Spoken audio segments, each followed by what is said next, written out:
পীর সাহেবদের চিনি। পীর ছিলেন শাহজালাল রহমতুল্লাহ আলাইহি। সুবহানাল্লাহ। যুদ্ধ করা লাগে না, আজান দিয়েছেন, মূর্তির মাথা ভাঙ্গা চুর চুর হয়ে পড়ে গিয়েছে। গৌর গোবিন্দ পলায়া কুল পায় নাই। লোকেরা যায় তার মাজারে গিয়ে গজাল মাছ জিয়ারত করে আসে, কিন্তু তরবারিটা দেখে আসে না। দোধারি তরবারি এখনো আছে। সুবহানাল্লাহ বলেন।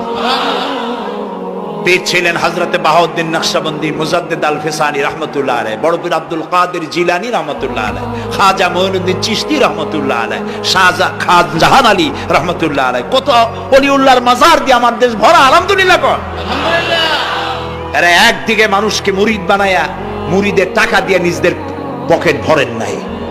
ওনারা এরকম করতেন না, এইরকম করতেন। আর রাসূলুল্লাহ বলেছেন এই রকমের হাতের মর্যাদা নাই, এই হাতের মর্যাদা। আমি পীর দেখছিলাম, বাইতুল শরীফের পীর হযরত শাহ আব্দুল জব্বার সাহেব, আল্লাহ তাআলা জান্নাতুল ফেরদাউসের মেহমান বানায়নি। এই বাংলাদেশে শত শত মসজিদ, মাদ্রাসার এতিমখানা তৈরি করে গেছেন। সুবহানাল্লাহ। বৃষ্টির মৌসুমে চট্টগ্রামের বাড়ি তার, 14 বছর মাদ্রাসায় ওয়াজিদিয়া চট্টগ্রামে 14 বছর বুখারী শরীফ পড়িয়েছেন। কি মানের আলেম, খালি পীর না।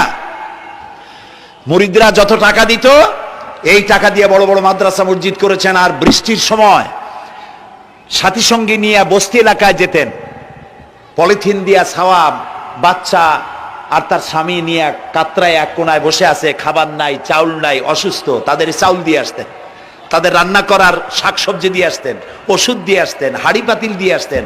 বন্যা হলে, তুফান হলে টাকা উজাড় করে যা মুরিদরা দিত সবগুলি উজাড় করে মানুষের খেদমত করতেন। সুবহানাল্লাহ।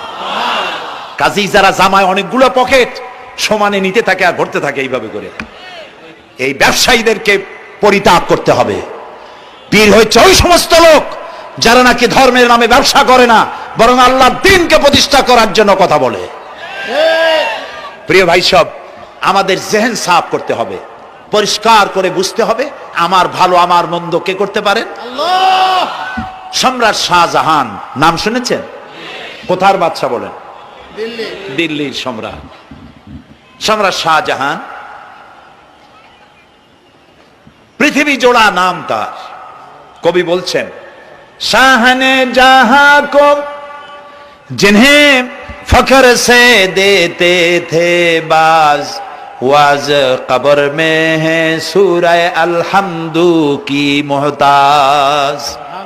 যে শাহজাহানকে কর দিয়া ট্যাক্স দিতে পারলে জনগণ নিজেদেরকে গৌরবান্বিত বলে মনে করত, সেই শাহজাহান কবরে শুয়ে আছে, সূরায়ে ফাতিহার মুহতাজ হয়ে আছে। সুবহানাল্লাহ।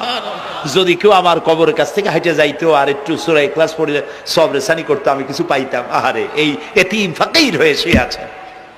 এক ফকির দিল্লি ঘুরতেছে, একজন বলছে, ভাই তোমারে তো খয়রাত করে দেখতেছি আমি সেই ছোটবেলা থেকে, খালি তুমি খয়রাত করো।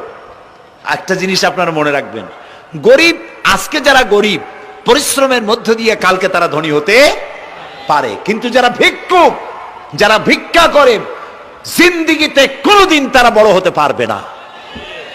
ভিক্ষা করা যাদের অভ্যাস, জীবনেও বাড়ি করতে পারবে না, জীবনেও ধনী হইতে পারবে না, কিন্তু গরিব ধনী হইতে পারবে। কারণ হলো আল্লাহর কাছে দুইটা